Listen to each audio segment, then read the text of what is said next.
Okay, so everyone let's start our class. यहां से start करें क्लास। आज का फर्स्ट डाउट है इलस्ट्रेशन 37 और इसके अंदर फोर्थ एंड फिफ्थ पॉइंट है stock is under valued bye 10%, value of stock is 18,000। Listen, when anything is under valued तो आपको क्या लगता है कि वो 100% से कम है या ज्यादा है? कम है। कम है, कम राइट है। एवरीवन। अगर हम गैस भी करें इस चीज को, अंडर वैल्यूड जैसे अंडर एज होता है, suppose you are under age, तो इट मीन्स किसी भी स्पोर्ट्स में जाने के लिए आपकी एज कम है। You are over weight, it means आपका वेट जितना होना चाहिए उससे ज्यादा है। तो under and over these words are usually we use in regular life. तो अंडर मीन्स पहले से कम है। अगर कोई चीज पहले से कम है तो ऑब्वियसली उसको हम क्या करेंगे, ज्यादा करेंगे या और कम करेंगे? ज्यादा करेंगे। कम करेंगे। कम करें। बेटा और कम करेंगे सर ज्यादा पहले से। करेंगे। हाँ, अगर आपका अंडर वेट है तो आप वेट बढ़ाओगे या वेट कम करोगे? और टेल मी। बढ़ाएंगे। बढ़ाओगे ना, अंडर तो पहले से ही है बेटा। तो अगर किसी का वेट अंडर वेट है तो वो वेट बढ़ाएगा, और अगर किसी का वेट ओवर वेट है तो वो वेट ज्यादा करेगा या कम करेगा? कम करेगा। तो कम करेंगे। हाँ जी। तो अब यहां से ये दो रिजल्ट सामने आते हैं। Stock is under valued bye 10%, it means 18,000 जो है वो 10% कम है, तो इट मीन्स वो 90% पे है। मैंने आपको ऑलवेज ये बात समझाई है कि जो भी न्यूमरेटर होता है वो जितनी परसेंटेज पे होता है आपको उतनी ही परसेंटेज से उसको डिवाइड करना होता है। तो 18,000 जो है वो कितने परसेंटेज पे है? 90%। 90% पे। तो बेटा वो 90% से डिवाइड हो जाएगा। अब कितना कम है वो वैल्यू निकालनी है, तो इंटू 10 कर दो, और 100% वैल्यू निकालनी है तो इंटू 100 कर दो। ये अब आपकी चॉइस है। तो क्योंकि रिवैल्यूशन कर रहे हैं हम, तो रिवैल्यूशन में हमें वो वैल्यू चाहिए जो हम वैल्यू प्लस या माइनस करते हैं। तो 10% निकाल लो इसका, it will 2000। It mean stock 2000 से कम है, तो हम एंटी क्या पास करेंगे? स्टॉक की वैल्यू इंक्रीज करनी है। अब स्टॉक की नेचर क्या है? Asset, debit. तो स्टॉक और डेबिट हो जाएगा, stock account debit to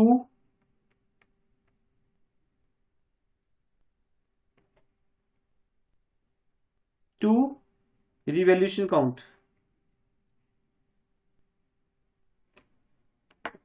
okay, stock account debit to revaluation account 2000।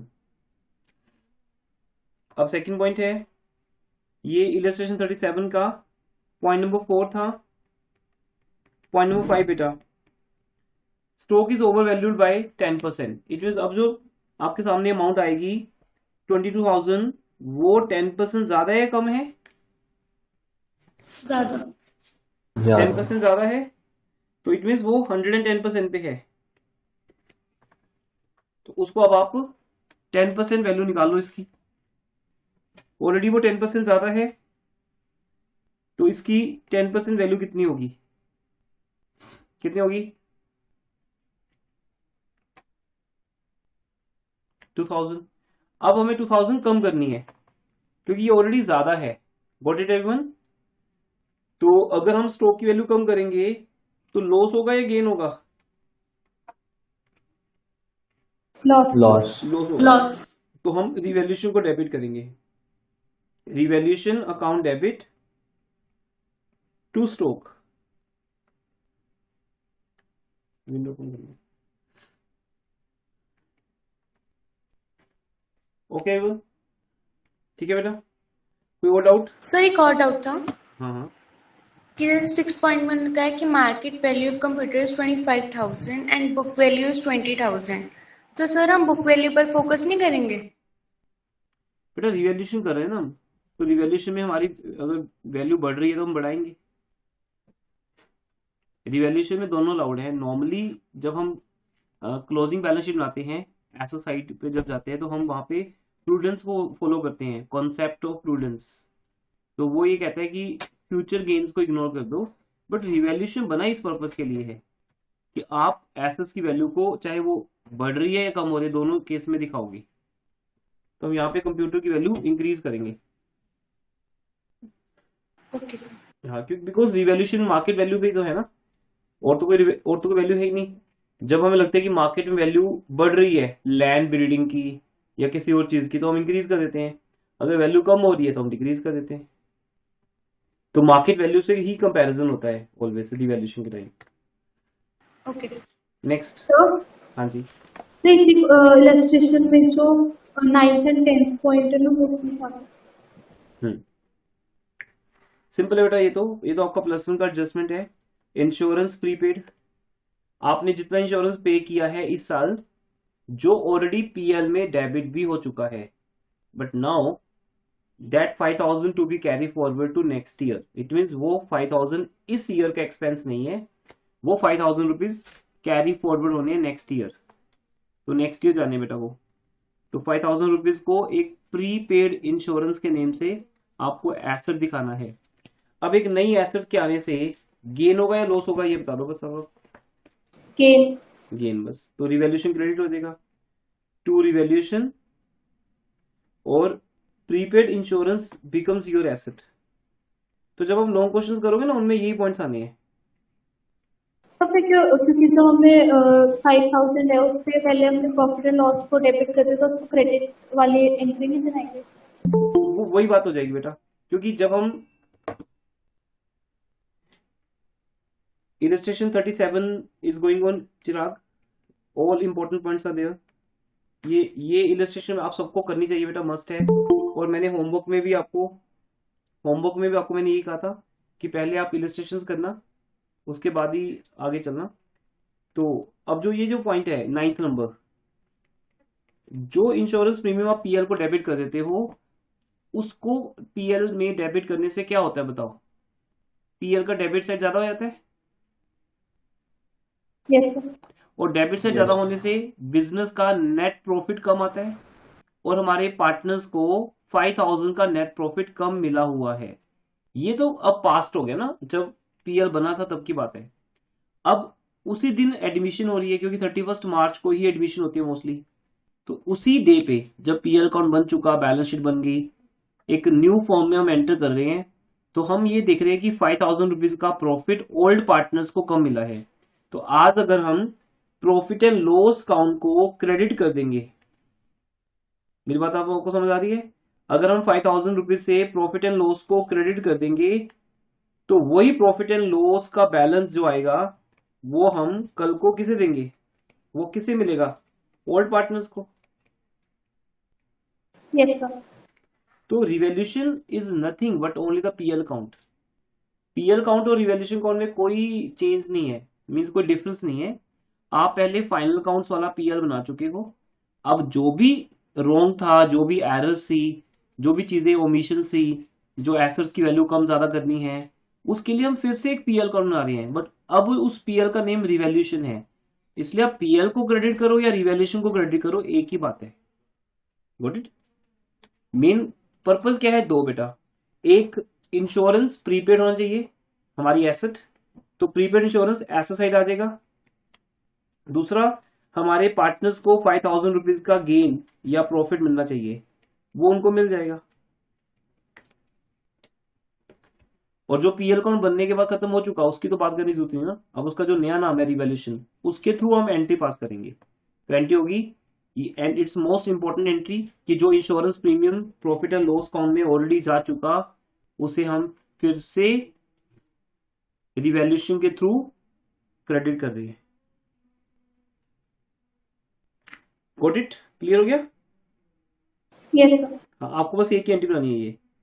बाद में रिवैल्यूएशन का जो अल्टीमेट गेन होगा, अल्टीमेट रिजल्ट होगा रिवैल्यूएशन का, वो तो पार्टनर्स को मिल ही जाना है।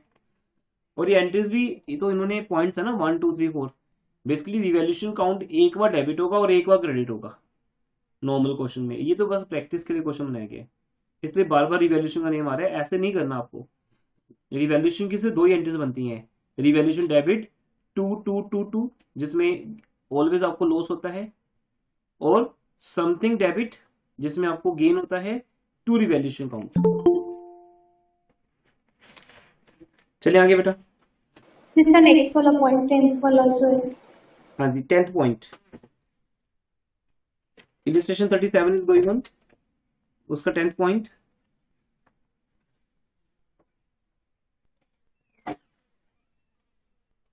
Expenses on revaluation 5000 paid by Leena. Leena partner का नेम है बेटा, सिंपल है वो तो। रिवैल्यूएशन के जो भी एक्सपेंसेस होते हैं वो आपके लिए क्या है, गेन है कि लॉस है, बताइए। जो भी एक्सपेंस पे कर रहे हो आप, लॉस। लॉस, तो रिवैल्यूएशन डेबिट होगा। तभी तो रिवैल्यूएशन मंत्र डेवलप किया गया बेटा आपके लिए। जब भी आपको लगे कि आपको रिवैल्यूएशन में प्रॉब्लम आ रही है, आप एक बार के लिए रिवैल्यूएशन मंत्र को बोलेंगे ऐसे, एसेट है या लायबिलिटी, गेन है या लॉस। अब रिवैल्यूएशन एक्सपेंस जब हम पे करेंगे तो हमारी एसेट कम हो रही है। कैसे कम हो रही है? क्योंकि हम कैश पे कर रहे हैं, हमारा कैश कम हो गया। लेकिन वो कैश किसने पे कर दिया? लीना ने। तो भी एक लायबिलिटी बढ़ गई आपकी, क्योंकि लीना पार्टनर का नेम है।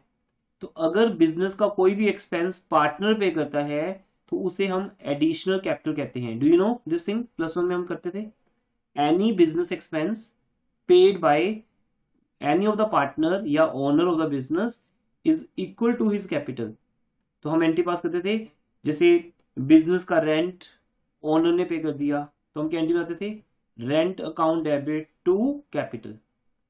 तो कैपिटल का बढ़ना भी एक लायबिलिटी हो गया। तो हर चीज को ना एसेट लायबिलिटी की फॉर्म में लेके आना है। अगर यहां पे ये कहते revaluation expense paid in cash, अगर बेटा ये कहते पेड इन कैश, तो मैं लिखता revaluation account debit to cash. तो कॉन्सेप्ट क्या था? एसेट का कम होना, और एसेट के कम होने से क्या होगा? लॉस। लॉस। और अभी लिखा है कि रिवैल्यूएशन का expense one of partner Leena ने पे किया है, तो लीना के पे करने से क्या हो गया? अब कैश की जगह पर, कैश की प्लेस पर टू लीनास कैपिटल आएगा। तो लीनास कैपिटल बिजनेस के लिए क्या है? लायबिलिटी। तो लायबिलिटी के बढ़ने से भी लॉस होगा। तो एसेट के कम होने से लॉस होगा, लायबिलिटीज के बढ़ने से लॉस होगा। दैट्स वाई रिवैल्यूएशन मंत्र क्या है? एसेट है या लायबिलिटी, पहले आपको ये फाइंड आउट करना है कि किसी भी एडजस्टमेंट का इफेक्ट एसेट्स पे आ रहा है या लायबिलिटीज पे आ रहा है। जब वो डिसाइड हो जाएगा तो उसका इंक्रीज या डिक्रीज होना आपके लॉस या गेन बन जाएगा। Very simple, got it? चलें आगे। सर यस बेटा। सर ये 8th वाला पॉइंट समझा दो सर, 8th वाला।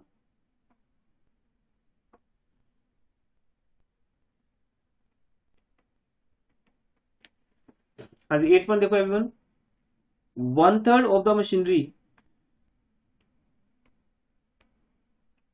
1/3 of the machinery is taken by Rohit at 30,000. Balance is revalued at 57,600. तो बेटा जब भी वो 1/3 2/3 करते हैं ना, तो आपको भी क्या करना है? 1/3 2/3 में चले जाना है।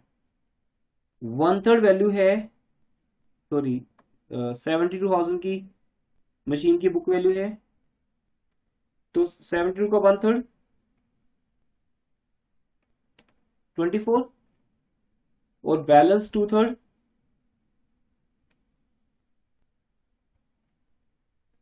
पहली बात समझ आ गई सबको? Yes, sir. Yes sir. 1/3 जो है वो 24,000 है। It is taken by one of the partner Rohit at 30,000। It means बेटा यहां पर 6,000 का गेन हो गया है।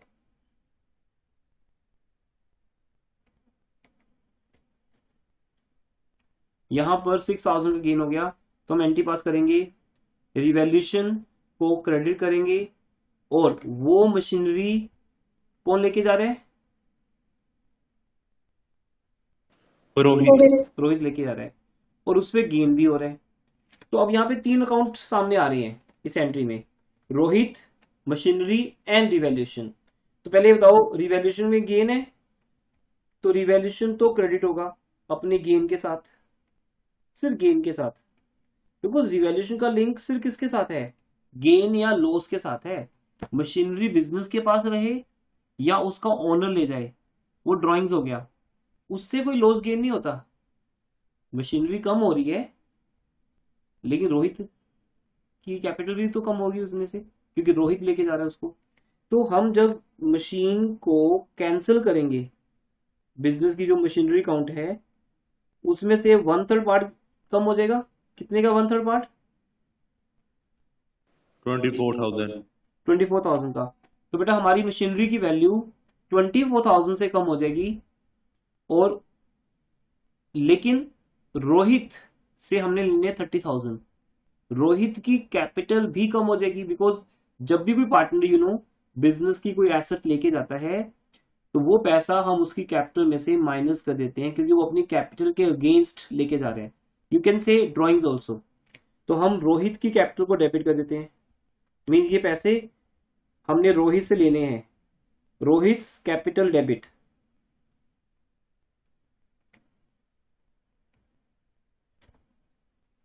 Rohit capital account debit 30,000 to revaluation account to machinery count.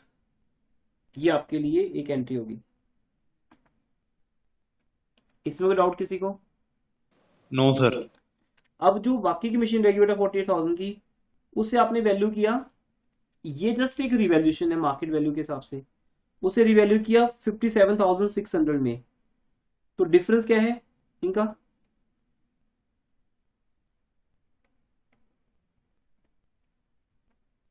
$9,600। Yes, sir. ये आपका गेन हो गया, तो इसके कारण मशीन की वैल्यू बढ़ रही है। ठीक है, तो हम एंट्री क्या पास करेंगे अब?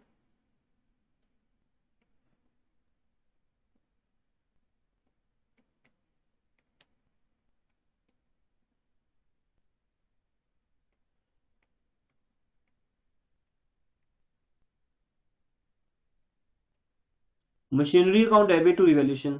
तो 48,000 की मशीनरी में ये 9,600 ऐड हो जाएंगे और हमें उतने का गेन हो जाएगा। लेकिन 24,000 की मशीन रोहित लेके जा रहे हैं, वो भी गेन पे, 6,000 के गेन पे। मैंने ये वैसे ये मैंने एक कंबाइन एंट्री बनाई है, इसकी भी 2 एंट्रीज बनती है। पहले तो वो देख लेते हैं 2 एंट्रीज कैसे बनती है। मैंने कंबाइन बना दी एज पर द रिजल्ट, लेकिन इसकी 2 बना सकते हो आप। पहला पॉइंट, मशीन की वैल्यू को इंक्रीज करना है। मशीन डेबिट, जो आपको ठीक लगे वो कर लेना। Machinery debit to revaluation.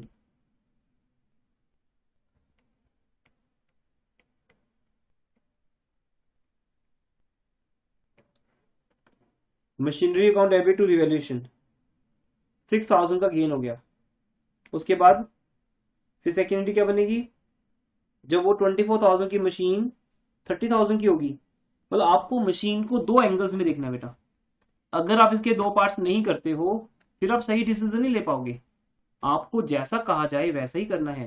आपको ये कहा गया कि पहले 1/3 करो और फिर बैलेंस निकालो 2/3, तो आपने वैसे वही कर लिया। तो पहले 1/3 की वैल्यू होगी 30, चाहे वो रोहित लेके जाए या बिजनेस में रहे या आप सेल कर दो, वो तो डिसीजन बाद का हो गया, पर हर केस में वैल्यू तो बढ़ गई मशीन की। तो 6,000 का गेन तो हमें हो रहा है। उसके बाद मशीन चलेगी रोहित के पास। अब वो मशीनरी कितने की है? 24 + 6 कितने की मशीन? अब 30,000। 30,000 की। तो रोहित के पास जब जाएगी बेटा तो 30,000 में जाएगी।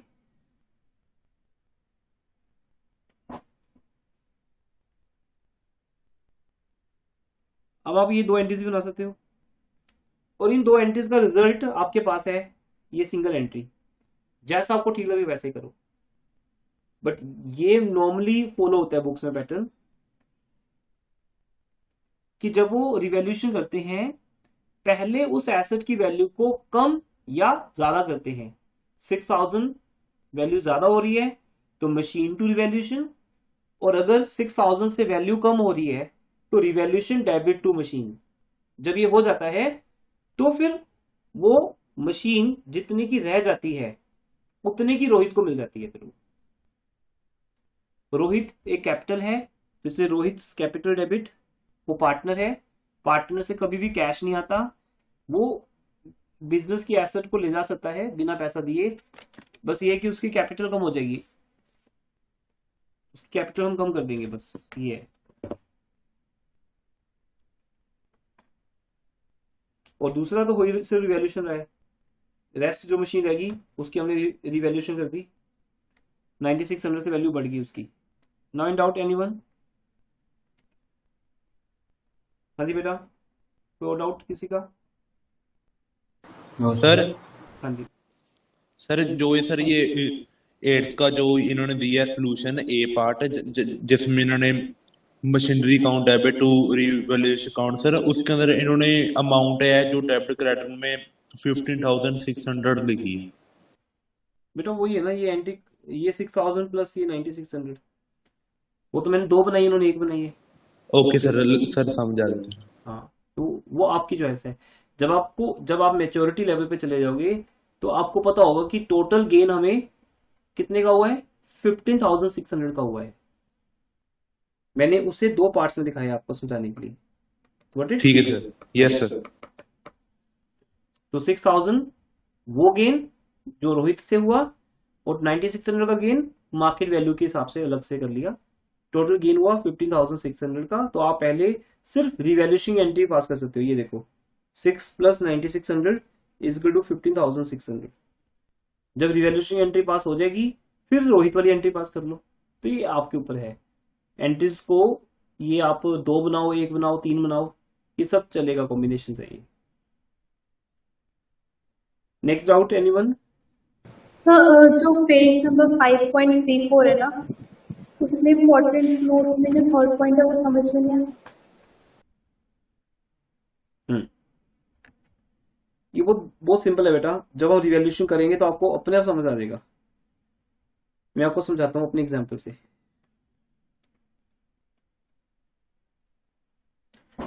कैन बी सपोज कोई पर्सन डॉक्टर के पास जाता है और डॉक्टर उसका वेट करता है, उसका वेट आता है 80 किलोग्राम्स, 80 केजी। 80 किलोग्राम्स ऑलमोस्ट ज्यादा ही मानते हैं, अगर आपकी हाइट 6 फीट तक है या उससे भी कम है, ये ज्यादा वेट है। अब डॉक्टर उसको ये बोलता है इसे आप 60 तक ले आओ। तो इसका मीनिंग क्या बना, ये बताओ। अगर उसका वेट 80 किलोग्राम था, एक नॉर्मल सी बात है ना ये, कि आप डॉक्टर के पास जाते हो, डॉक्टर बोलते हैं कि देखो भाई तुम ओवर वेट हो, आपका वेट ज्यादा है, इसे कम करो, रिड्यूस करो। तो आप बोलते हो डॉक्टर साहब कितना रिड्यूस करें? रिड्यूस कैसे करते हैं वो सबको पता है, डाइट प्लान है या आप वर्कआउट करोगे फिर, है ना, वो तो बात की बात है। लेकिन आपका पहला क्वेश्चन क्या होगा, कितना कम करना है? तो डॉक्टर के बताने के दो तरीके हैं, या तो ये बोलेगा reduced up to 60 KG, reduced up to, या टू, या टिल, या वर्थ 60 किलोग्राम। तो समझ आओगे कि मुझे अपना वेट 80 से रिड्यूस करके 60 तक लेके आना है। तक जो हम बोलते हैं ना हिंदी में, रिड्यूस्ड अप टू, टू, या टिल, या वर्थ, ये वर्ड यूज होते हैं। सेकेंड वे आउट क्या होता है, anyone can? Reduce by 20 kg। Yes, reduced by 20 KG. दोनों का मीनिंग सेम है या अलग अलग है? सेम। सेम है, यस बेटा। तो रिवैल्यूएशन में आपके लिए जो वर्ड यूज होते हैं वो होता है बाय या टू। अगर आपको कहा जाए रिड्यूस्ड बाय 20 केजी, तो मीन्स आपको 20 केजी कम करना है। अब मान लो पेशेंट को अकाउंट्स नहीं आती, वैसे तो ये अकाउंट्स है ही नहीं, मान लेते हैं पेशेंट को ये कॉन्सेप्ट समझ नहीं आता, तो वो डॉक्टर के पास जब जाता है तो अपना वेट 20 केजी करने के बाद चला जाता है। और 20 केजी का मतलब दिखना बंद हो जाएगा। वो जिसका वेट 80 केजी है, जब वो अपना वेट 20 केजी कर लेगा, मतलब 60 केजी रिड्यूस कर लेगा, तो वो पर्सन कैसा दिखेगा बेटा? वो तो दिखना ही बंद हो जाएगा। अपनी उस एज पे या उस अपने हाइट पे अपना वेट अगर कम कर ले, तो अगर हम इतना रॉन्ग समझे तो कितना रॉन्ग है वो। हमने अपने 80 kg को 20 kg कर लिया। तो हमें ये समझना पड़ेगा कि एग्जामिनर हमें क्या कह रहा है। वो ये कह रहा है कि 80 की वैल्यू को 20 कर लो, या वो ये कह रहा है कि 80 को रिड्यूस करके 60 पे ले आओ। तो इसको बोलते हैं बाय या टू। अब आपको वो पॉइंट समझ आ जाएगा जो लिखा हुआ है। तो मैंने वो थर्ड वाला पूछ रही थी मैं, बैड डेट्स और प्रोविजन फॉर बैड डेट्स वाला। उसको छोड़ दो बेटा, वो तो मैंने आपको अलग से समझाना है, प्रोविजन फॉर डाउटफुल डेट्स का एडजस्टमेंट पूरा। हाँ जी, फर्स्ट पॉइंट में डाउट है किसी को, बताइए। तो ये भी डिस्कशन होती है रिवैल्यूएशन अकाउंट में हमारी, रिड्यूस टू रिड्यूस बाय। तो इसका मीनिंग क्या आएगा, अगर रिड्यूस टू है तो आपको डिफरेंस कम करना है। डिफरेंस, जैसे आपका वेट अगर 80 है और डॉक्टर सेज कि अपना वेट 60 तक लेके आओ, तो आपको 20 से कम करना है। तो आपकी एसेट कम होने से क्या होगा, लॉस होगा। वो आगे का रिवैल्यूएशन मंत्रा सेम है। लेकिन अगर डॉक्टर कहते हैं कि रिड्यूस बाय 60, तो फिर इट मीन 60 ही आंसर है आपका। तो बाय का meaning that is answer, reduce by 60 तो 60 is answer, reduce to 60 difference is answer. इस केस में डिफरेंस आएगा और इस केस में डायरेक्ट आंसर आएगा। तो मैं बोलता हूं किसी एसेट की वैल्यू को 10,000 से कम करो बाय 10,000, तो 10,000 आपका गेन या लॉस हो जाएगा। और मैं बोलता हूं 10,000 तक कम करो, तो इट मीन वो कितने का है। अगर वो पहले से 12,000 का है और उसको 10,000 तक लेके आने, तो 2,000 is the difference. Next doubt.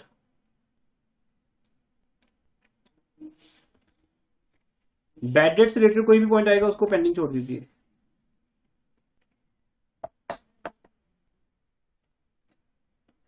तो वापस आते हैं क्वेश्चन नंबर 46 पे। वहां से हमें आज का कॉन्सेप्ट स्टार्ट करना है। लास्ट क्लास में हमने कुछ डिस्कशन की थी एजुकेशन पॉलिसी और आपके एग्जाम पैटर्न सबको लेके। तो टाइम ज्यादा नहीं मिला था, ओनली 1 आवर का लेक्चर हुआ था। तो 1 आवर में हमने रिवैल्यूएशन की इंट्रो ली थी। आज हम उसके क्वेश्चन स्टार्ट कर रहे हैं 46 ऑनवर्ड्स।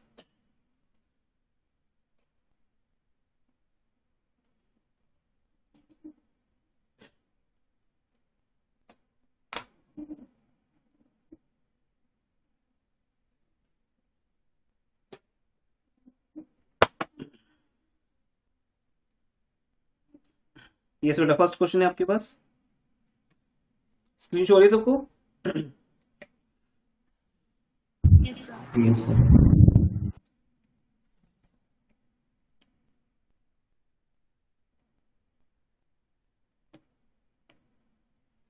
सो बेटा फर्स्ट पॉइंट, मशीनरी भी रिड्यूस्ड बाय, देखो फर्स्ट पॉइंट में शुरू हो गया system. Machinery reduced by 16,000 and building appreciated by 40,000। तो मशीन की वैल्यू रिड्यूस करनी है और बाय का मीनिंग ये आपका आंसर है। आंसर डिफरेंस नहीं है, आंसर है बेटा बाय 16। तो बस 16,000 की एंट्री बनेगी। आपको ये पूछने की जरूरत नहीं कि सर पहले से मशीन कितने की है, क्योंकि मैंने बोला जितने की भी हो, आपका वेट जितना मर्जी हो। मैंने बोला 10 kg से कम कर लो बाय 10 kg। तो पहले कितना वेट हो डजंट मैटर, 10 kg रिड्यूस करो बस। तो ऐसे ही 16 kg रिड्यूस करना है आपको। ओके, तो फर्स्ट एंट्री होगी revaluation account debit to machinery 16,000। Second, building appreciate करनी है, बाय लिखा है, तो इट मींस ये आपका आंसर है। 40,000 से एंट्री बनेगी। बट क्योंकि यहां पर मशीन कम होनी थी, लॉस था, बिल्डिंग एप्रिशिएट होनी है, गेन है, तो गेन के कारण रिवैल्यूएशन क्रेडिट होगा। Building account debit to revaluation account. Third,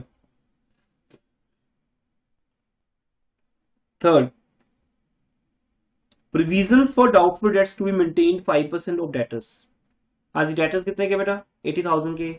80,000 का 5%, हाँ जी 5%, 4,000। तो 4,000 से प्रोविजन बनानी है। Provision for doubtful dates always आपके डेटर्स की वैल्यू को कम करती है, बट नॉट डायरेक्टली। अभी डेटर से रिलेटेड सारे पॉइंट सामने आ जाएंगे वन बाय वन, फिर मैं आपको एक कंप्लीट एग्जांपल भी दूंगा उसकी अपनी तरफ से। तो अभी फिलहाल इतना समझिए कि जब हम प्रोविजन फॉर डाउटफुल डेट्स बनाते हैं तो इसका मतलब हमारे डेटर्स के ऊपर डाउट किया जा रहा है कि वो पैसा नहीं देंगे, इससे हमारी एसेट की वैल्यू कम होती है। बट हम डायरेक्टली डेटर्स वर्ड ना लिखकर लायबिलिटीज को इंक्रीज कर लेते हैं, क्योंकि बेटा ये कहते हैं ना कि एसेट्स को कम करने के बजाय लायबिलिटीज को बढ़ा लो, एक ही रिजल्ट है। तो हम डेटर्स को कम करने की बजाय डेटर्स पे प्रोविजन बना देते हैं। तो एंट्री हो जाएगी revaluation account debit to provision for doubtful debts 4000। And fourth entry,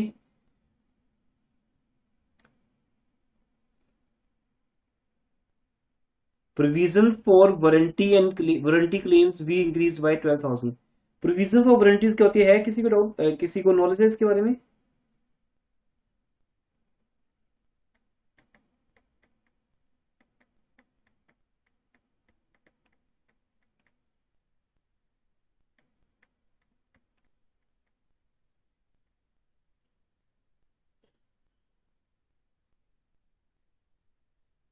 तो जैसे अगर हमने किसी को वारंटी दी है अपने प्रोडक्ट पे और अगर वो मतलब कुछ खराब हो जाता है और वो वारंटी क्लेम करता है तो फिर हमें उसको मतलब कंपनसेशन देनी चाहिए।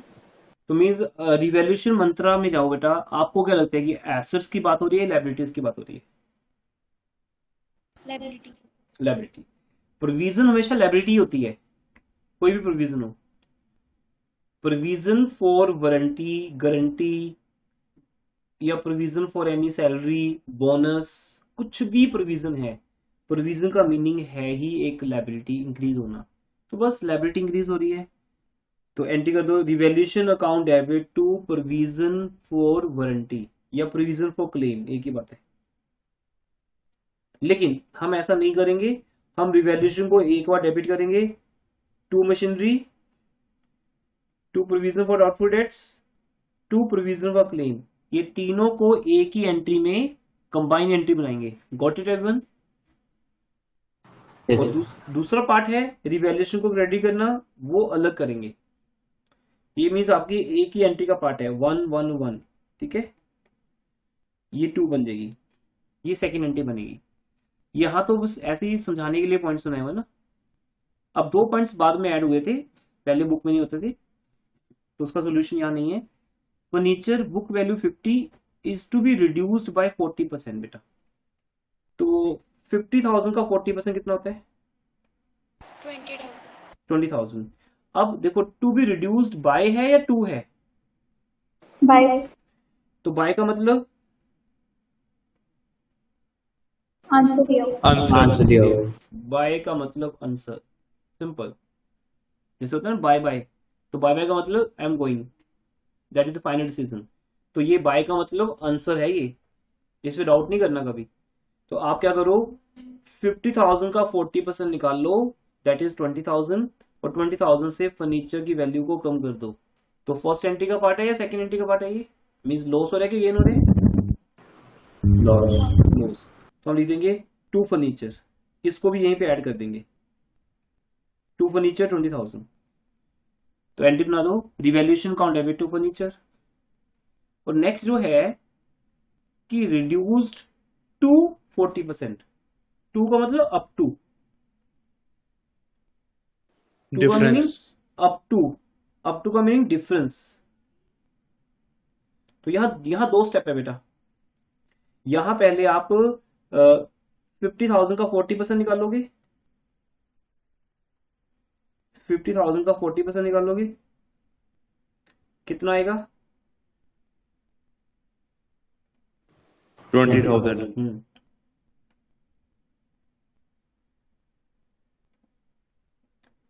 50,000 का 40% 20,000 है। तो अब आपने 50,000 को 20,000 तक कम करना है, तो मीन्स हम क्या लेंगे? डिफरेंस। और डिफरेंस कितना आएगा? 30,000।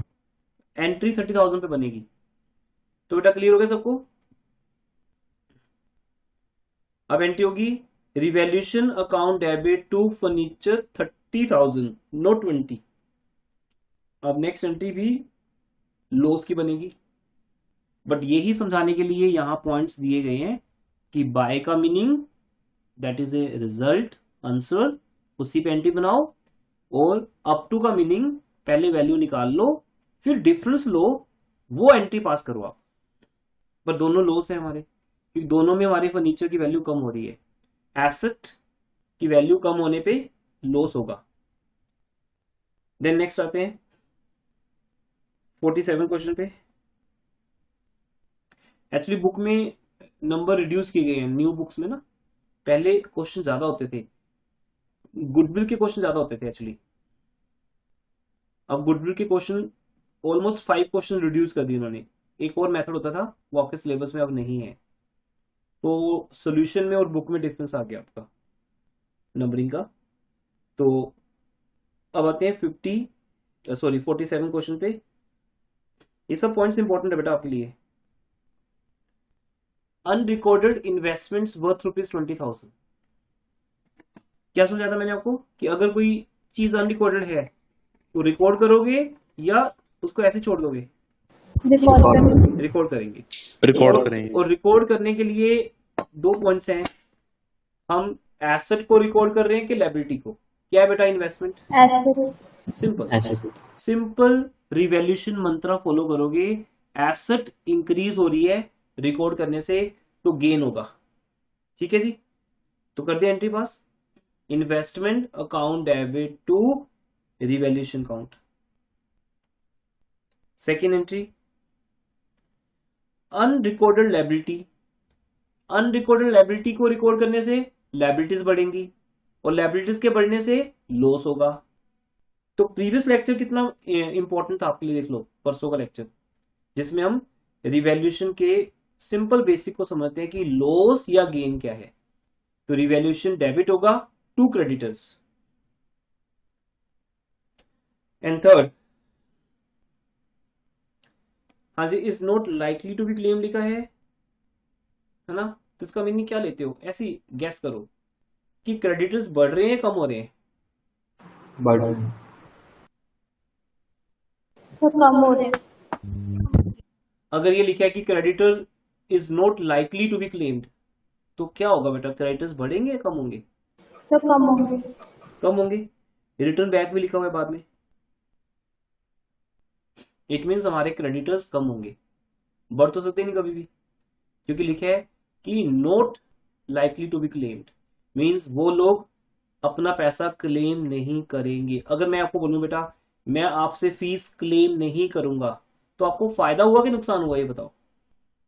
फायदा हुआ। मैंने अपनी फीस आपको छोड़ दी, वेवर दे दिया मैंने आपको फीस का, डिस्काउंट दे दिया। इसका यही होता है, क्योंकि मैं आपका क्रेडिटर हूं। जब आप किसी भी टीचर से बात करते हो तो टीचर आपके लिए क्रेडिटर्स हैं, सप्लायर्स हैं। We are the suppliers, educators, means हम आपको नॉलेज सप्लाई करते हैं। हम किस चीज के सप्लायर हैं? नॉलेज के, एजुकेशन के, सब्जेक्ट के सप्लायर हैं। तो मैं आपको अपनी तरफ से अकाउंट सब्जेक्ट सप्लाई करता हूं, फुल ईयर सप्लाई रहेगी आपको, तो आप उसकी पेमेंट करोगे, तो मैं आपका क्रेडिटर हो गया। अब मैं अगर बोलता हूं कि मैं आपसे अपनी फीस क्लेम नहीं करूंगा, तो इट मीन्स मेरी वैल्यू जो आपकी बुक्स में चल रही होगी कि सर को हमने अभी 10,000 देने हैं या वट एवर, वो वैल्यू कम हो जाएगी, तो आपको फायदा हो जाएगा। तो इट मीन्स इसका सीधा आंसर है डिस्काउंट। आपको क्रेडिटर से क्या मिल गया बेटा? डिस्काउंट।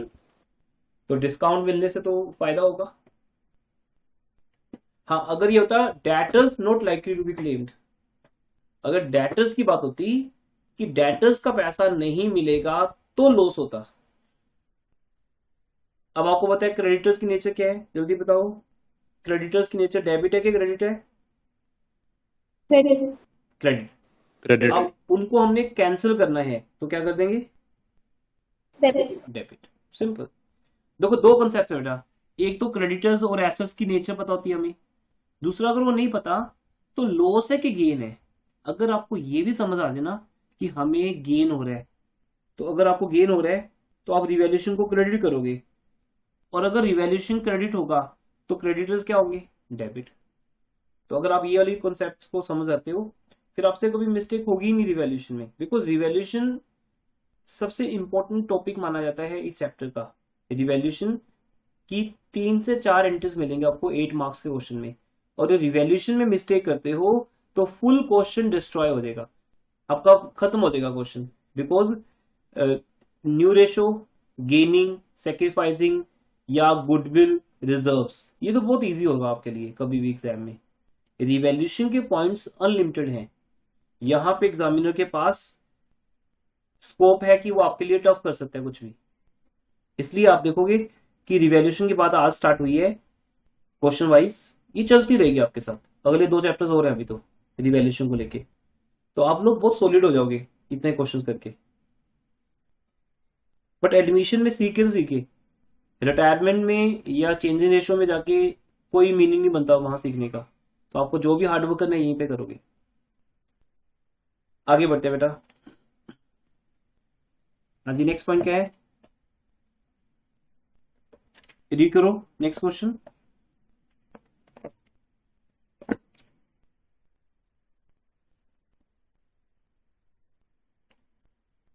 और जो बेटा हमने कॉन्सेप्ट डिस्कस किया था व्हाट्सएप पे, कल तो फिर मैं भी बिजी था, कुछ कंफर्म नहीं हो पा रहा था आपकी तरफ से, तो फिर कल रात को मिले 8:30 लेट आवर्स में यस एक्स्ट्रा क्लासेस के लिए, ठीक है। कभी मेरे लिए पॉसिबल नहीं भी होगा तो ऑफ ही कर देंगे, कोई बात नहीं, बट मेन है कि आपका मंडे और ट्यूसडे में जितनी एक्स्ट्रा क्लासेस लग जाएंगी उतनी बेटर है, उतना हमारा टारगेट। बिकॉज ये तो मुझे 99% श्योर है कि आपका जो नवंबर दिसंबर एग्जाम आएगा उसमें वो बुक 1 लेंगे, क्योंकि बुक 2 और 3 लेने का तो कोई लॉजिक ही नहीं है। ये एक टीचर मिस्टेक कर सकता है, एक स्कूल मिस्टेक कर सकता है, सीबीएसई का बोर्ड नहीं कर सकता जो ऑल ओवर इंडिया के लिए डिसीजन लेगा। तो ये कभी पॉसिबल ही नहीं है कि वो सेकंड और थर्ड बुक बोल दे कि आएगी फर्स्ट बुक छोड़ के। तो आपका लेके चलो, जो हम कर रहे हैं वही रहने वाला है, और जितना हमने अभी किया उसमें से कोई पार्ट डिलीट भी नहीं है एज पर माई इंफॉर्मेशन। जो आगे के पार्ट्स है ना, डिसोल्यूशन, रिटायरमेंट, डेथ, एडमिशन का जो एडजस्टमेंट वाला पार्ट है कैपिटल का, वो लास्ट ईयर डिलीट हुए थे, शायद वो इस बार भी डिलीट कर दें, तो उनको शायद हम बाद में भी कर लें, कोई बात नहीं। तो अभी फिलहाल वो सिलेबस करेंगे जो आपके लिए इंपॉर्टेंट है, और सब्जेक्टिव अगर आपको आता होगा तभी ऑब्जेक्टिव कर पाओगे आप। और आपका अभी जैसा लग रहा है कि थर्ड वेव भी आएगी और ये सब चीजें अभी इतनी जल्दी ठीक नहीं होने वाली, एटलीस्ट इस सेशन तो ठीक नहीं होने वाली, दिसंबर के बाद हो सकता है सिनेरियो चेंज हो जाए, लेकिन इस बार 99% यही चांस है कि आपका टर्म 1 जो है वो एमसीक्यू होगा। सीबीएसई तो ऑलरेडी कह चुकी है ना कि हम एमसीक्यू फॉर्म में लेंगे, ऑनलाइन एग्जाम लेंगे आपका। तो ऑनलाइन एग्जाम में तो आपको पता है ओपन बुक एग्जाम होता है, चीटिंग होती है, सब कुछ होता है वहां तो, लेकिन ये कि नॉलेज जब आपको सब्जेक्टिव की होगी तभी ऑब्जेक्टिव क्वेश्चंस को आप सोल्व कर पाओगे वहां पर। दैट्स वाई अगस्त के एंड तक हमें इन सब चीजों से फ्री होने, सो दैट फिर हम अपना ऑब्जेक्टिव पार्ट रेडी करेंगे नेक्स्ट 2 मंथ्स में, उस पर 2 मंथ्स लग सर जाएंगे इजीली। हाँ जी आप टाइमिंग बस 8:45 पे क्लास स्टार्ट कर लोगे? बेटा, वो तो ऑटोमेटिकली हो जाएगा टाइम, जब हम 8:30 बोलते हैं तो 5-10 मिनट तो अपने आप ही ऊपर हो जाते हैं। सर बुक 2 कब आउट हो रही है? क्या कह रहे हो? तो जो बुक 2 है हमारी क्रिएट मेरे वाली की, वो कब आएगी वहाँ? बुक 2 बेटा अब मे भी ना आए, अभी तक तो वैसे आ जानी चाहिए, आ जाती है। तो अगर वो इस बार के सिलेबस का पार्ट ही नहीं है तो फिर तो इम्पोर्टेंट ही नहीं है आपके लिए। सर हम्म, सर जो हमारी ये ट्यूशन की ऑफलाइन क्लास सर कब से शुरू होगी सर ऑफलाइन क्लास? बेटा अभी कुछ सर्टन नहीं है, बिकॉज अभी जो टीचर्स ऑफलाइन क्लासेस ले रहे हैं वहां पे प्रॉब्लम हो रही है, वो उनको नोटिस आ रहे हैं, वहां पे रेड हो रही है या वहां पर कुछ चलान्स हो रहे हैं। तो अभी जिन लोगों ने स्टार्ट कर दिया था, हम तो वेट कर रहे थे अभी। इवन हमारे इंस्टीट्यूट में तो एक टीचर हैं, मेरे फ्रेंड हैं, तो उन्होंने स्टार्ट कर दिया था, वो कोई एक सब्जेक्ट लेते हैं, तो उनके 3 बैचेस स्टार्ट हो गए थे।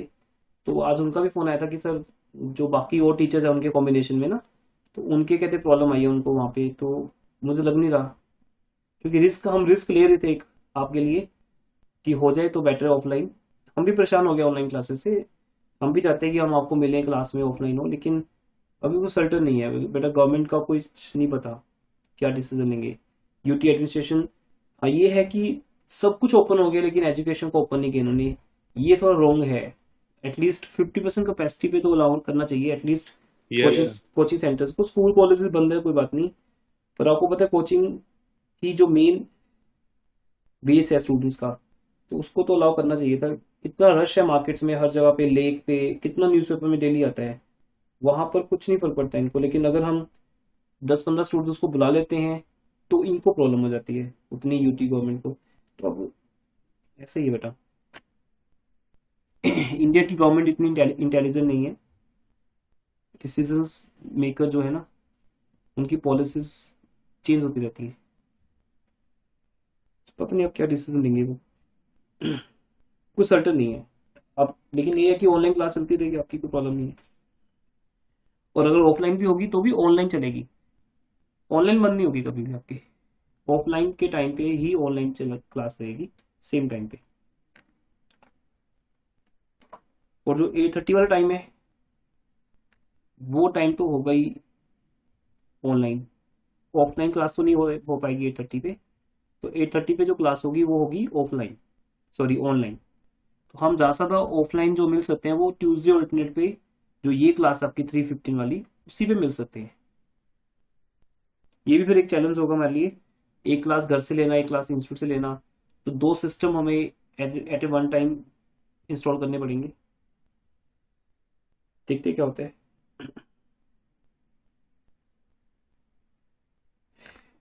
बट ये कि हम कल मिलेंगे 8:30 क्लास में, और 8:30 का मीनिंग 8:45 हो जाता है, क्योंकि आईडी शेयर होगी, सब ज्वाइन करेंगे, और पहले 10-15 मिनट में कोई ना कोई डाउट्स हो रहे होते हैं, तो इतना इंपॉर्टेंट नहीं होता उस 10-15 मिनट में।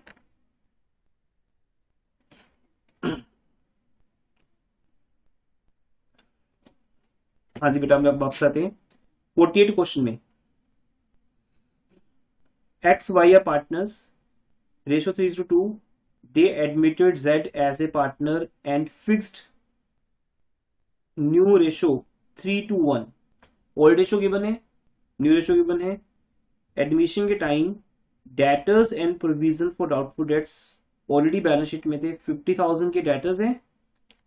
देखो बेटा, इन्होंने बैलेंस शीट की पोजीशन बताई आपको कि जब एडमिशन हो रही है उस टाइम हमारे पास 50,000 के डेटर्स हैं, और जिसको आप ओल्ड प्रोविजन के नाम से जानते हो,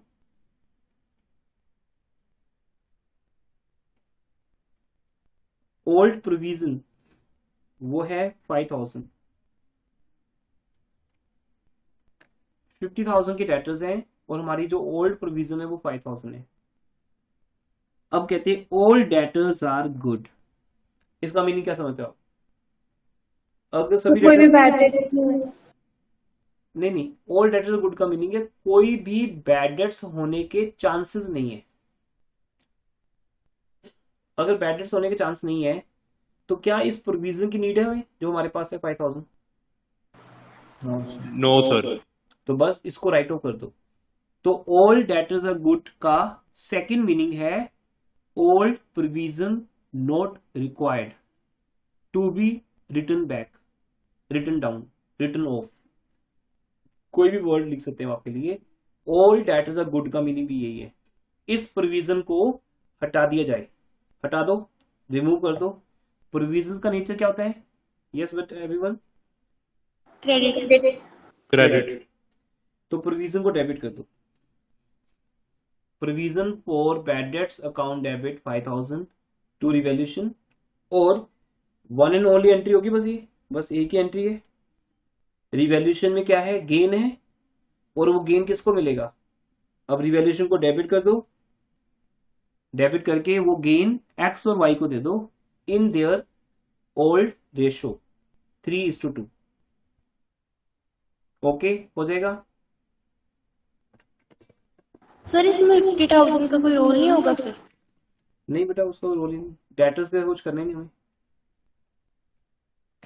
ओके सर। डेटर्स 50,000 थे और 50,000 के ही रह जाएंगे, जब हम बैलेंस शीट बनाएंगे ना, डेटर्स का रोल कहाँ आएगा? बैलेंस शीट में आएगा। रिवैल्यूएशन में किसका रोल है? इस डेटर की वैल्यू के कम या ज्यादा होने का। और अभी डेटर्स की बात हो ही नहीं रही, हम प्रोविजन फॉर डाउटफुल डेट्स की बात कर रहे हैं। तो डेटर्स की वैल्यू गिवन नहीं भी होती तब भी चलता। ओके। 49 क्वेश्चन।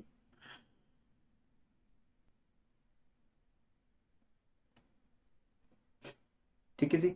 तो क्वेश्चन और सॉल्यूशन दोनों आपके सामने है। इससे रिकॉर्डिंग से इफेक्टिव हो जाती है। जो लोग भी रिकॉर्डिंग देखते हैं बाद में रिकॉर्डिंग देखते हैं। 54th question.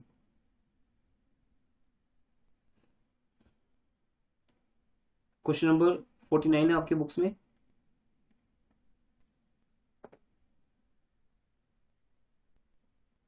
चेक कर लो बेटा, कोई डाउट है बता दो बस इसका। ये आपको समझाई दिया मैंने। बाय 40% का मीनिंग वो सीधा आंसर है, और 240% का मीनिंग पहले 40% वैल्यू निकाल लो और फिर दोनों का डिफरेंस लो, डिफरेंस आपका आंसर है।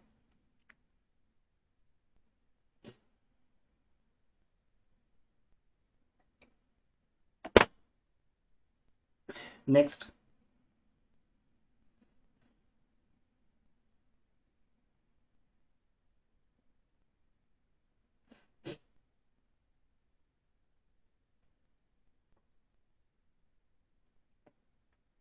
देन 50 क्वेश्चन नंबर, रीड करो क्वेश्चन, डू इट फास्ट बेटा। फिर हमें आज रिजर्व्स का ट्रीटमेंट भी समझना है, और कल हम फुल फ्लैश क्वेश्चन पे आ जाएंगे आफ्टर डाउट्स। कल अगर क्लास आपकी होती है और डाउट्स के बाद टाइम मिलता है हमें बढ़िया, तो कल मोस्ट इंपॉर्टेंट लेक्चर होगा इस चैप्टर का। Long question, revaluation count, partners capital count and balance sheet पे। फिर आपका होमवर्क क्रिएट हो जाएगा बेटा वहां से डायरेक्टली 76। मेरे एक क्वेश्चन करवाने पर आपका होमवर्क 76 क्वेश्चन तक चला जाएगा। सर एक question equal to all questions, same है सब क्वेश्चंस। तो फिर उसको आप इस वीक के एंड तक खत्म करोगे।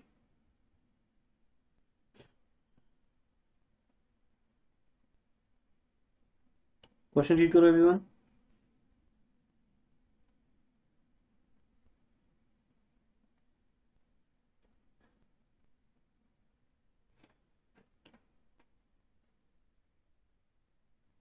वैसे हमने इलस्ट्रेशन 37 जो की है ना, उसमें सारा कुछ इंक्लूड है, ये सब इन्वॉल्व है उसके अंदर।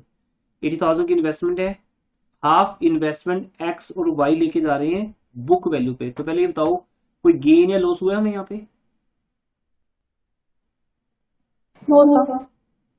हाफ वैल्यू बुक वैल्यू पे लेके जा रहे हैं, तो 80,000 का हाफ 40,000, तो 40,000 की वैल्यू को 40,000 में लेके जा रहे हैं, तो कोई गेन लॉस तो हुआ नहीं। तो बस आपने इन्वेस्टमेंट को राइट ऑफ कर देना है, कैंसिल कर देना है बुक्स में से, और उतना पैसा एक्स और वाई को डेबिट कर देना है, क्योंकि वो पैसा हमने एक्स और वाई से लेना है। फ्री नहीं है कि इन्वेस्टमेंट को घर ले जाएंगे प्रोप्राइटर्स पार्टनर्स, उसके अगेंस्ट उनकी कैपिटल में से उतना पैसा हम माइनस करेंगे। कैपिटल के डेबिट होने का मीनिंग होता है माइनस।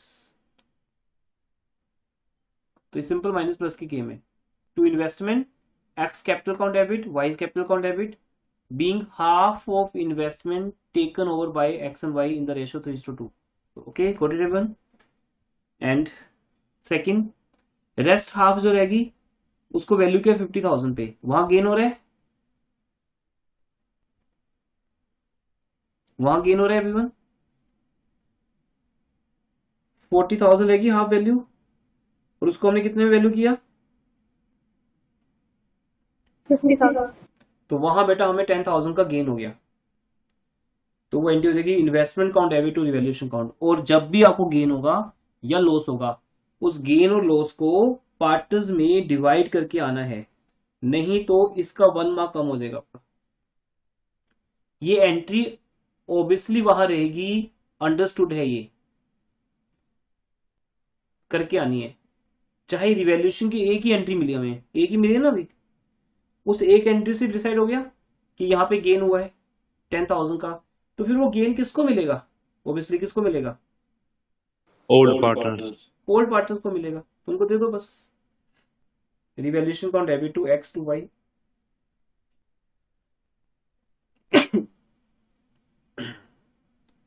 ठीक है, चले आगे।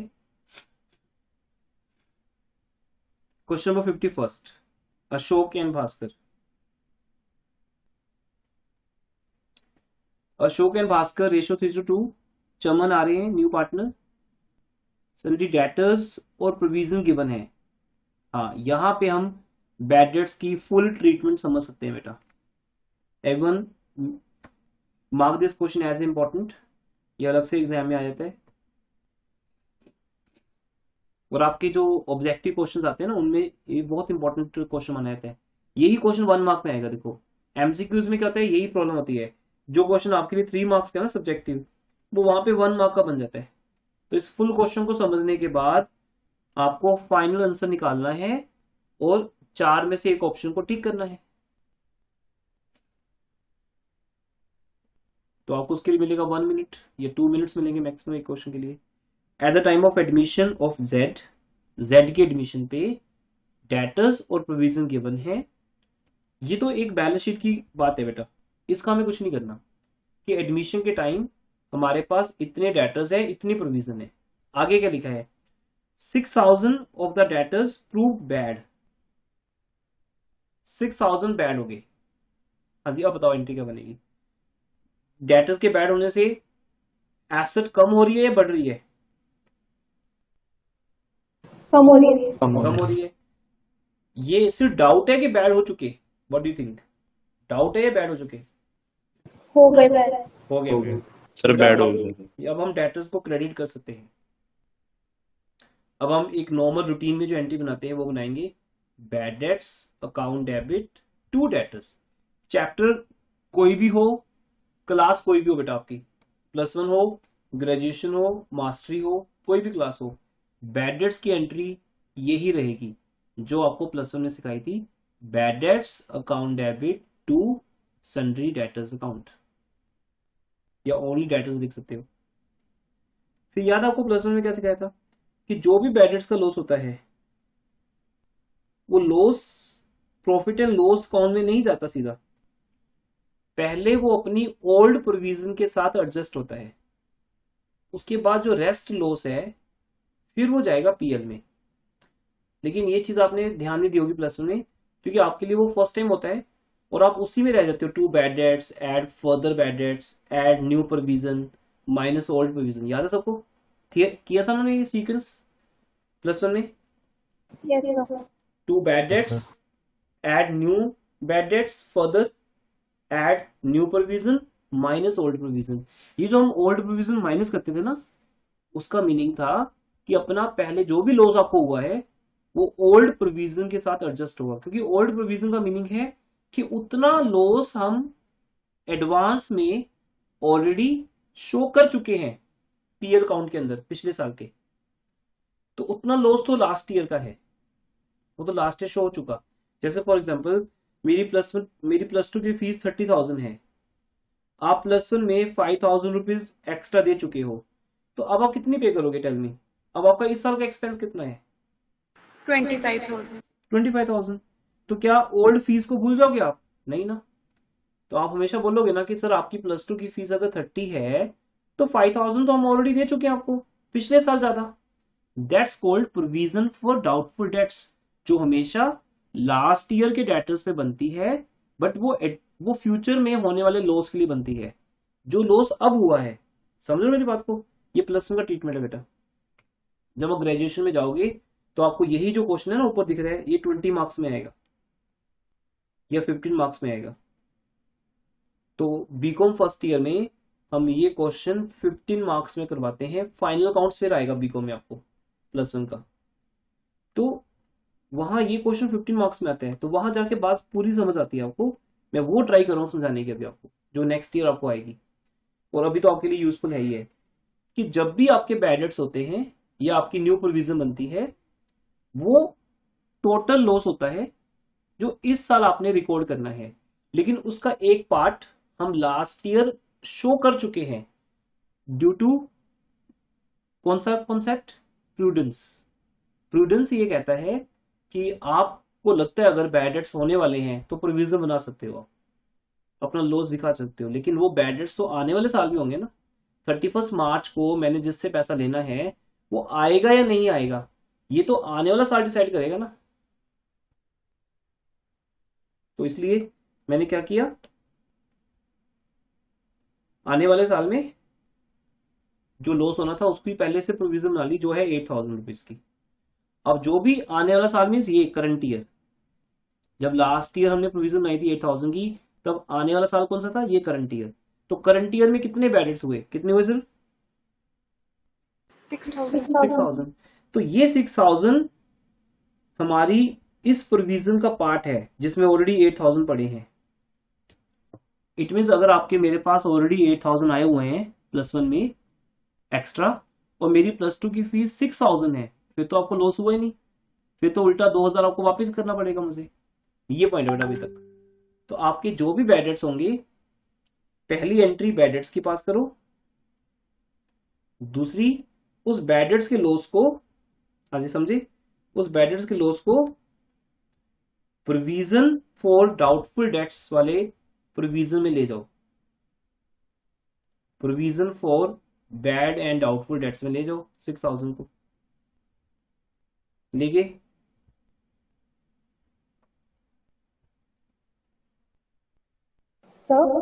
हाँ जी, फिर जैसे हमने ये बैड डेट हुए हैं 6,000 के, वो हमने पहले पिछले साल के रिकॉर्ड कर लिए थे एज प्रोविजन, तो फिर हम फिर से उसको डेटर्स में से माइनस कर रहे हैं। नहीं डेटर्स थोड़ी राइट ऑफ किए थे हमने, तो प्रोविजन बनाई थी हमने। प्रोविजन बनाने की एंट्री क्या बनती है, PL debit to provision. Debtors तो कम नहीं किया ना हमने, मैंने अभी आज भी समझाया आपको कि प्रोविजन बनाने से डेटर्स कम नहीं होते कभी भी, हमसे डाउट करते हैं और वो डाउट हमारे लिए लॉस बन जाता है। तो हमने सिर्फ लास्ट ईयर प्रोविजन बनाई थी, डेटर्स कम नहीं किए थे। डेटर्स अब कम हो रहे हैं, इसलिए डेटर्स को कम कर दिया और बैड डेट्स का लॉस प्रोविजन में से कवर कर लिया। आप चाहो तो दोनों की एक मर्ज भी कर सकते हो एंट्री, कंबाइन एंट्री क्या बनेगी बताओ, कंबाइन एंट्री क्या बनेगी, बस कि डेटर्स अब कम कर रहे हैं क्योंकि कंफर्म्ड अब हुए हैं। जब तक कंफर्म नहीं होते तब तक हम उसको बैड डेट्स नहीं मान सकते। डेटर्स अभी कम कर रहे हैं क्योंकि अभी कंफर्म हो रहे हैं, लेकिन प्रोविजन लास्ट ईयर की बनी हुई है तो प्रोविजन को डेबिट कर दिया। तो इसका सीधा सा मीनिंग क्या है, it's not a new loss, ये न्यू लॉस नहीं है बेटा। अगर ये न्यू लॉस होता तो फिर आज हम क्या डेबिट करते, हम कौन सा अकाउंट डेबिट करते आज, रिवैल्यूएशन अकाउंट। बात समझ आ गई सबको या नहीं? Yes. जब भी बैड डेट्स का लॉस होगा वो लॉस सबसे पहले अपनी प्रोविजन फॉर बैड डेट्स के थ्रू कवर होगा। अगर provision for bad debts account नहीं है फिर रिवैल्यूएशन में जाएगा। इसमें क्या प्रॉब्लम है बताओ, पहले वो किस में से कवर होगा, अपनी प्रोविजन में से। अगर उसकी अपनी प्रोविजन नहीं है या कम है तो बाकी का लॉस कहां जाएगा, रिवैल्यूएशन अकाउंट में से। चलिए आगे बढ़ते हैं।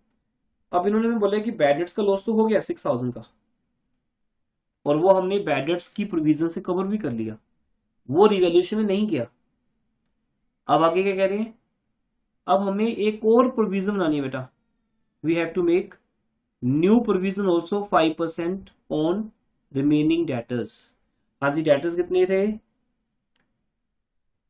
अब जैसे कह रहे थे डेटर्स यूज नहीं हुए थे पिछले क्वेश्चन में 50,000 के, क्योंकि वहां न्यू प्रोविजन बनाने को कहा नहीं था, सॉरी वहां बैड डेट्स और ओल्ड प्रोविजन के साथ ये इतना पूरा लिंक नहीं था क्वेश्चन का। अब आपको समझ आएगा कि बैड डेट्स एक्चुअली हुए हैं। आप इस क्वेश्चन का कंपैरिजन करो क्वेश्चन नंबर 48 के साथ। 48 में एक्चुअल बैड डेट्स नहीं हुए थे बेटा, लेकिन यहां एक्चुअल बैड डेट्स हुए हैं और उसके बाद उस क्वेश्चन में हमें न्यू प्रोविजन नहीं बनानी थी, क्योंकि वो क्वेश्चन तो ये कहता था कि बैड डेट्स होने ही नहीं है, ऑल डेटर्स आर गुड। वहां तो हमने ओल्ड प्रोविजन को भी खत्म कर दिया। ये क्वेश्चन एक्चुअल क्वेश्चन है जहां पहले बैड डेट्स हुए हैं, फिर हमें न्यू प्रोविजन भी बनानी है। कितने परसेंट बनानी है? 5%। तो 80,000 की डेटर्स थे, कितने थे डेटर्स? 76 के। 76,000 की डेटर्स थे हमारे पास उसमें से 6,000 के बैड हो गए, तो डेटर्स कितने के रह गए? 70,000। 70,000 का 5%,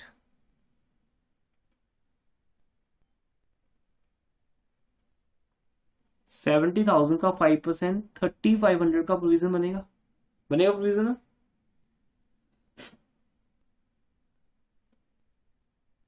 बात समझ आ रही है सबको? 6,000 के बैड डेट्स माइनस करने के बाद डेटर्स कितने बचे बेटा? हाँ जी, कितने डेटर्स बचे? 70,000। उसमें 5% प्रोविजन बनेगी, 3,500। अब आपके पास जो ओल्ड प्रोविजन है वो कितनी बची हुई है बताओ? वो 8,000 थी, उसमें 6,000 के तो बैड डेट्स ही हो गए, तो प्रोविजन कितनी बची हुई है? 2,000। और हमें न्यू प्रोविजन कितनी बनानी है? 37। तो अल्टीमेट लॉस कितना हुआ? 1,500। इसका मीनिंग प्रोविजन जो अब हमारे पास 2,000 बची है वो ओल्ड प्रोविजन है, और हमें न्यू प्रोविजन बनानी है 3,500 की। तो और कितने की बनेगी प्रोविजन? ये एक तरह की रिवैल्यूएशन होगी कि ओल्ड प्रोविजन को न्यू प्रोविजन में कन्वर्ट करना है। तो उसमें बचे ही 2,000 है, अब उसमें हमें 3,500 करने हैं, तो कितने और ऐड करेंगे? 1,500। तो एंटी पास हो जाएगी revaluation account debit to provision for doubtful dates.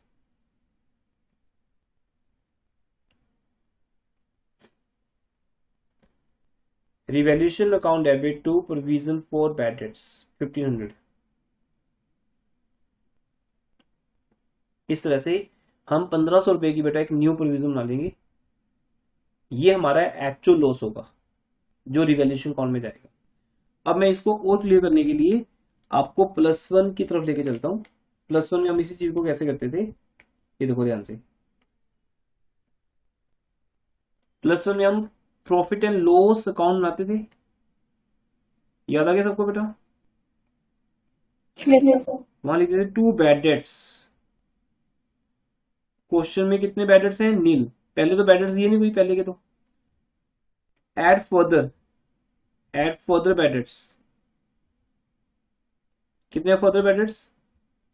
6,000 के।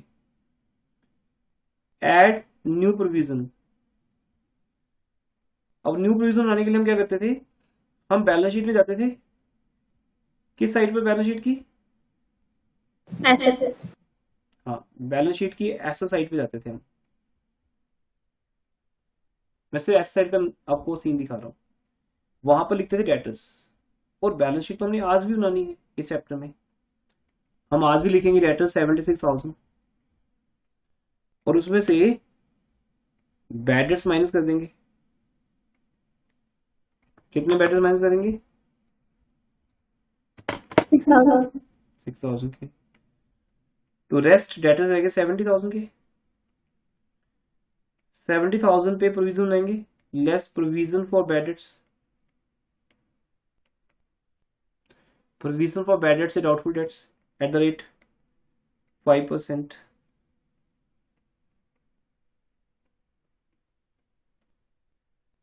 $3,500। तो रेस्ट डेटर्स जो रह जाएंगे वो 66,500 के। ये बेटा आपका आंसर आ गया यहाँ पर। अब जब हम पीएल अकाउंट में जाएंगे तो हम क्या लिखेंगे? टू बैड डेट्स, पहले के तो दिए नहीं, या तो दिए होते कि समथिंग इज रिकॉर्डेड ऑलरेडी, कोई बैड डेट्स रिकॉर्डेड तो है नहीं हमारे पास। Add further add new provision 3,500। तो मैं सिर्फ आपसे एक सिंपल सी बात पूछना चाहता हूँ कि टोटल लॉस कितना हुआ हमें करंट ईयर में? टोटल लॉस कितना हुआ? 9500 6000 के बैड डेट्स एक्चुअल हुए हैं और 3500 की न्यू प्रोविजन बनाई हमने। इस टोटल लॉस में से हम लेस करेंगे, क्या लेस करेंगे? Old provision. Old provision. क्या ये बात किसी को नहीं समझ आई क्या? प्लस वन की है तो ऐसे ही करते थे प्लस वन में, याद आ गया सबको? यस। तो हम 1500 रुपए पीएल में दिखाते थे, आज हमारे पीएल का नेम चेंज हो गया है, बस इतना सा डिफरेंस है। आज हमारे पीएल का नेम क्या हो गया? रिवैल्यूएशन। बस अब रिवैल्यूएशन काउंट में 1500 आने हैं बस। तो अगर तो मुझे सिर्फ रिवैल्यूएशन काउंट बनाना होता तो फिर तो मैं ये सब वर्किंग नोट में दिखाकर रिवैल्यूएशन काउंट में एंट्री पास देता। रिवैल्यूएशन काउंट डेबिट कैसे दिखाता? Revaluation account debit to provision for doubtful debts only 1500, बाकी जो भी हुआ वो जर्नल के थ्रू हुआ। लेकिन जब हम जर्नल एंट्रीज पास करते हैं ना बेटा, सबसे टफ वर्क जर्नल एंट्रीज ही होता है। प्लस वन में जर्नल एंट्रीज को सिखाने में मुझे 1 मंथ से ज्यादा का टाइम लग जाता है। फिर कैश बुक लेजर 1 वीक में समझ आ जाती है हमें। अब जो स्टूडेंट प्लस वन के पहले 1 मंथ सीरियसली नहीं पढ़ते, वो फुल ईयर अकाउंट्स में कभी वापसी कर ही नहीं पाते। अकाउंट्स में वापसी कर ही नहीं सकते बेटा आप, जब तक आपको जर्नल नहीं आता। उन्हें फिर अकाउंटिंग क्वेश्चन समझ नहीं आती, लेजर नहीं आती, cash book, subsidiary books, trial balance, final counts समझ नहीं आता उनको कुछ, क्योंकि उन्होंने एक गलती कर दी बस, उन्होंने जर्नल चैप्टर के अंदर सीरियसली उसको किया नहीं। वो 1 मंथ तो उनका पढ़ने का मूड ही नहीं होता ना, समटाइम्स ऐसा होता है, फर्स्ट 1 मंथ तो मूड ही नहीं होता पढ़ने का बच्चों का, उसके बाद वो वापस कर नहीं पाते अपने आप को। तो वही सेम सीन यहाँ पे है कि प्लस वन में जो जर्नल वाला पार्ट था ना बेटा, वो आज भी आपके सामने है। आज हमें पार्टनरशिप की जर्नल एंट्रीज पास करनी है, और जर्नल सबसे टफ क्यों माना जाता है? क्योंकि इसमें हर एक चीज दिखानी पड़ती है। लेजर अकाउंट में सिर्फ वो दिखाना पड़ता है जिसका अकाउंट बना रहे हो आप। If we are making revaluation account तो I have to pass only third entry बस, बाकी सब वर्किंग नोट चलेगा। बट यहाँ मुझे सब दिखाना है। तो आई थिंक आप सब क्लियर हो गया हो कि पहले बैड डेट्स को रिकॉर्ड किया जाएगा, bad debts account debit to debtors, फिर हम प्रोविजन को रिकॉर्ड करेंगे, सॉरी वापस बोलता हूं, बैड डेट्स रिकॉर्ड करेंगे। नंबर 2 बैड डेट्स का लॉस हम प्रोविजन में से कवर करेंगे। उसके बाद न्यू प्रोविजन बनाने के बाद रफली वर्किंग नोट में कंपैरिजन करेंगे कि ओल्ड प्रोविजन और न्यू प्रोविजन में क्या डिफरेंस है। सिर्फ वो डिफरेंस रिवैल्यूएशन काउंट में जाएगा। और अब रिवैल्यूएशन काउंट में जो भी गया है गेन या लॉस, वो पार्टनर्स को देकर आना है। ये मैंने आपको बता दिया, याद रखना है आप सबने। Revaluation account debit to provision, sorry X Y debit to revaluation account, ये रिवैल्यूएशन का लॉस पार्टनर्स को देकर आना है। तो आज का टारगेट बैड डेट्स का प्रोविजन सिखाना भी था, ये क्वेश्चंस करना, आपके डाउट्स और रिवैल्यूएशन को सॉलिड करना, क्योंकि इसके बाद रिवैल्यूएशन सिर्फ लॉन्ग क्वेश्चन में आएगा जो आपको सबको ऑलरेडी आता होगा।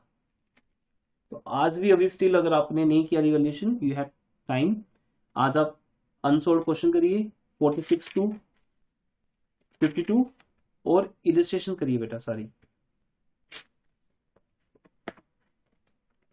टाइमली अगर आप नहीं करोगे कोई भी चीज तो उसकी इंपॉर्टेंस खत्म हो जाती है।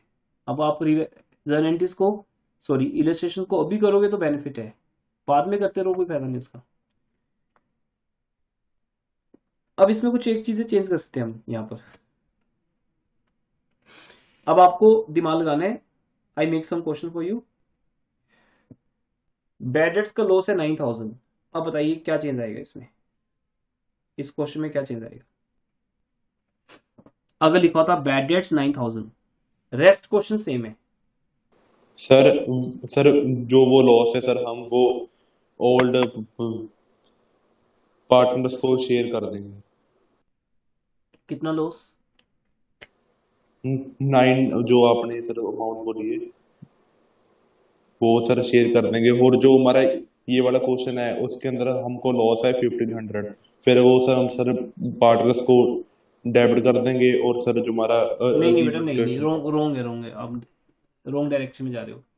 एनीवन? तो 9000, तो जो 9000 है उसको पहले तो पुरानी प्रोविजन है 8000 से एडजस्ट करेंगे जितनी होती है, देन फिर जो 1000 है वो फिर हमारे लिए एक लॉस हो जाएगा, वो रिवैल्यूएशन के साथ हमें वो कर लेंगे revaluation to bad debt, and then फिर जो प्रोविजन हमने बनानी है वो भी बना लेंगे न्यू वाली।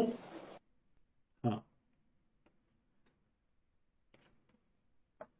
बेटा, आप रॉन्ग क्यों बता रहे थे पहले? आपको अभी तो समझाया कि जो भी, अबनूर आप बात कर रहे थे ना, अबनूर अभी बताया, अभी भूल गए कि जो भी लॉस होगा वो पहले ओल्ड प्रोविजन में से कवर होगा। पहले हमें लॉस 6000 हुआ था बस, अब 9000 हुआ है। ओल्ड प्रोविजन तो यूज करो पहले। आप पार्टनर्स में चले गए सीधा। पार्टनर्स कैपिटल अकाउंट की बात कहां से आ गई अभी? अभी तो बात सिर्फ ओल्ड प्रोविजन और रिवैल्यूएशन के बीच में है।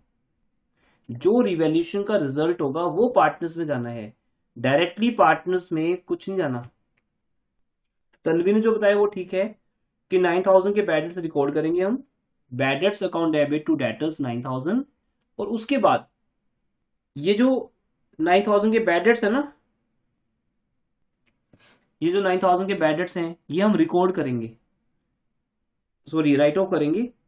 9000 के बैड डेट्स पहले रिकॉर्ड करेंगे, बैड डेट्स टू डेटर्स, फिर 9000 के बैड डेट्स राइट ऑफ करेंगे, जिसके लिए हमारे पास ओल्ड प्रोविजन कितने से है? ओल्ड प्रोविजन 8000, वो तो डेबिट कर ही देंगे, लेकिन जो 1000 रुपया और चाहिए वो हम कहां से निकालेंगे? कहां से निकालेंगे? रिवैल्यूएशन में से, टू बैड डेट्स। चलिए ये बात भी खत्म होगी। 1000 का रिवैल्यूएशन में लॉस ऑलरेडी जा चुका है। अब न्यू प्रोविजन कितने की बनेगी चेक कर लेते हैं। हमारे पास कितने के डेटर्स हैं? 76,000 के। उसमें से now as per my example कितने के बैड डेट्स हो गए? 9000 माइनस का तो 9000, कितने के रह गए? 67,000। उसका 5% प्रोविजन बनाना है हमें, न्यू प्रोविजन। कितना आएगा?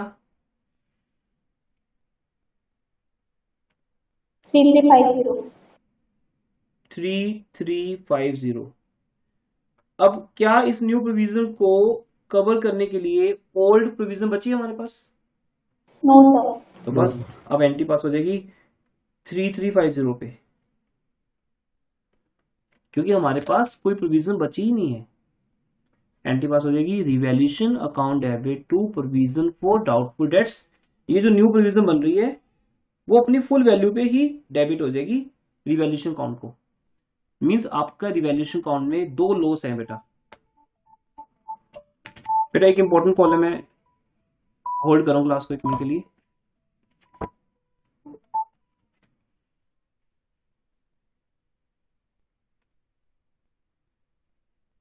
आज बेटा आ रही साउंड? Yes sir.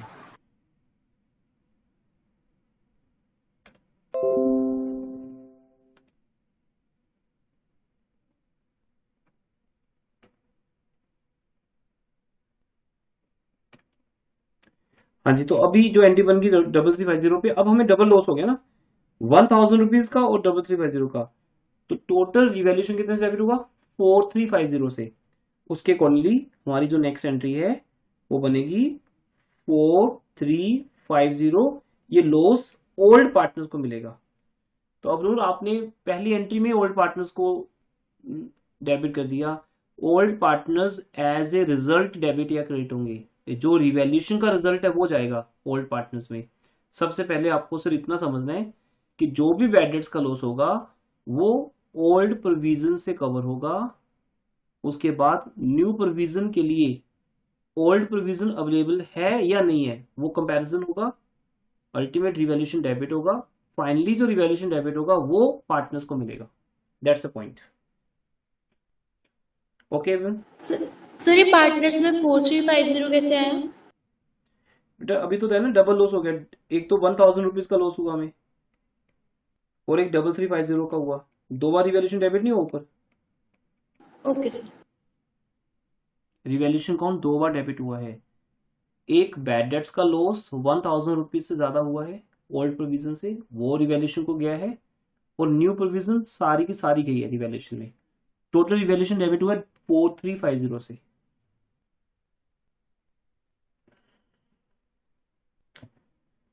नेक्स्ट, ये ओल्ड प्रोविजन, सॉरी, ये टोटल लॉस ओल्ड पार्टनर्स को ओल्ड रेशो में मिल जाएगा। ओके, उसके बाद 50 जो आपकी बुक्स में है 52, क्वेश्चन 52 हमने ऑलरेडी कर लिया था लास्ट क्लास में, हो गया था कंप्लीट ये। Yes yes sir. ठीक है बेटा। उसके बाद फिर आपके बाद रिजर्व्स का ट्रीटमेंट है, ये हम कल करेंगे। फिर आज तो इतना हुआ, कल जब मिलेंगे तो रिजर्व्स की ट्रीटमेंट होगी। इस पे भी एक क्लास चाहिए मैं कंप्लीट, तो एक क्लास में रिजर्व्स का ट्रीटमेंट ओवर हो जाएगा। और उसके बाद फिर जब परसों मिलेंगे तो लॉन्ग क्वेश्चन करेंगे। डिपेंड आप कल कितना टाइम लगता है हमें इस पे, आई थिंक कल रिजर्व्स पे लगेगा टाइम फिर। ठीक है, नाइथिंग एल्स, क्लास ओवर कर रहा हूँ। Thank you sir. Thank you sir. ठीक, ओके बेटा, वेलकम। गुड इवनिंग बेटा, गुड इवनिंग।